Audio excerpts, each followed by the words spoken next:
නිලට් ආයතනය මගින් ආගමික සහජීවනය ලබා දීම සඳහා පැය දෙකක කාලයක් තුළ ලබා දුන් මේ වැඩසටහනේ මුස්ලිම් පල්ලියකට ආපු නිසා අපි ගොඩාක් දේවල් දැනගන්න ලැබුණා. අපි ගොඩාක් විවිධාකාර මතාන්තර අපිට විවිධ ජනමාධ්‍ය මගින් ලැබී තිබුණා. නමුත් මුස්ලිම් පල්ලියක ක්‍රියාත්මක වෙන්නේ කොහොමද? ඒ අය කොහොමද අනිකුත් සියලු ජනතාව සමග සහයෝගයෙන් කටයුතු කරන්නේ?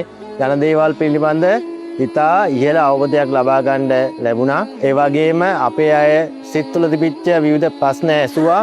ඒ ප්‍රශ්න වලට නිවැරදිව ඒ අය ඉතා සුහදව පිළිතුරු දුන්නා. ඉතින් අපි හිතනවා මේ අවස්ථාවේදී අපිට ලොකු ආශිර්වාදයක් වුණා මේ අපිට ලබා දුන් වැඩසටහන. දැන් ඔය ජිහාද් ගැන මම ඇත්තටම දන්නේ නැහැ. මොකද කහන සංවිධානය කියලා ඒ නම් වල ජිහාද් වචන තියෙනවා.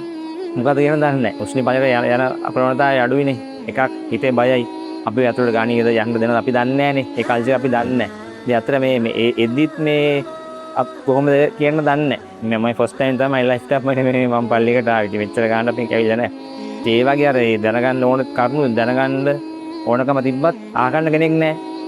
මුස්ලිම් ආගම ඇතුලේ අභ්‍යන්තරයේ තියෙන මේ අපි බෞද්ධ විදියට නොදන්න කාරණා ගොඩක් දැනගත්තා. ඉතින් මම අද පළවෙනි වතාවට මේ දැනගත්තු කාරණාවක් තිබුණා මේ අර ශරියා නීතිය කියන එක ඇතුලේ තිබිච්ච කාරණා සහ අර මුස්ලිම් ජීවන රටාව ඇතුලේ තියෙන යම්කිසි ජීවන ක්‍රමවේද සම්බන්ධයෙන් ලොකු දැනුවත් වීමක් ලැබුණා. ඉතින් ඒ දැනුවත් කිරීම සම්බන්ධයෙන් ස්තුතිවන්ත වෙනවා. ඒ වගේම මේක ඇතුලේ අර මේ වතාවත් කරන එක සම්බන්ධයෙන් තියෙන ඒකේ අනිවාර්ය කිරීම සහ ඒකට පෙළ ගැහිලා තියෙන විදිය සම්බන්ධයෙන් දැනගත්තේ අද තමයි. ඇත්තටම මම දැනන් හිටියේ නැහැ ලේඩීස්ලට මෙහෙම පරිවලට එන්න පුළුවන් කියන එක. මේ වගේ තැනකට පය ගහන්න පුළුවන් කියන එක ගැන මම දන්නේ දැන්. සහ පය ගැහිීම සම්බන්ධයෙන් මම සතුටු වෙනවා. මම ශ්‍රී ලාංකිකයෙක් වෙලත් මට මුස්ලිම් ආගම ඉස්ලාමීය දහම් පිළිබඳව අවබෝධයක් තිබෙන්නේ නැහැ. ඉතින් මාර වටින ප්‍රෝග්‍රෑම් එක ඇත්තටම අපි ආපු වෙලේ නම් අපිට මාර සහයෝගයක් දුන්නා. අපි සමහරට අපි අහපු ප්‍රශ්නත් එක්ක අපිට පොඩ්ඩක් හිතාගන්න බෑ මේ අපිට නොගැලපෙන ප්‍රශ්න ඇහුවද කියලා. නමුත් ඒගොල්ලෝ කිසිම කාරණාවක් නැතුව අපිට හොඳට ඒවට උත්තර දුන්නා. හොඳ පැහැදිලි කිරීමක් දුන්නා. අර මුස්ලිම් සහෝදරත්වය අපි දැක්කා. මොකද අපිට අපේ සමාජය තුළ අපි මේ මුස්ලිම් සහෝදරයෝ කියන එක ඈත් කරලා තිබ්බේ. නමුත් මේක මාල් ලං වුණා. ඇත්තටම හරි සතුටුයි.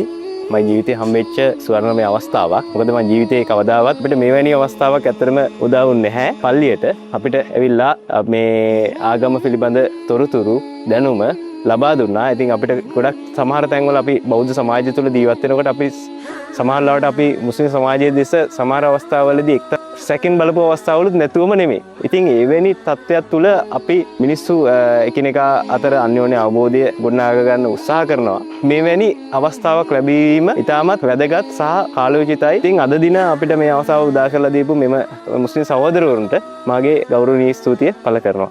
බොහොම ස්තුතියි.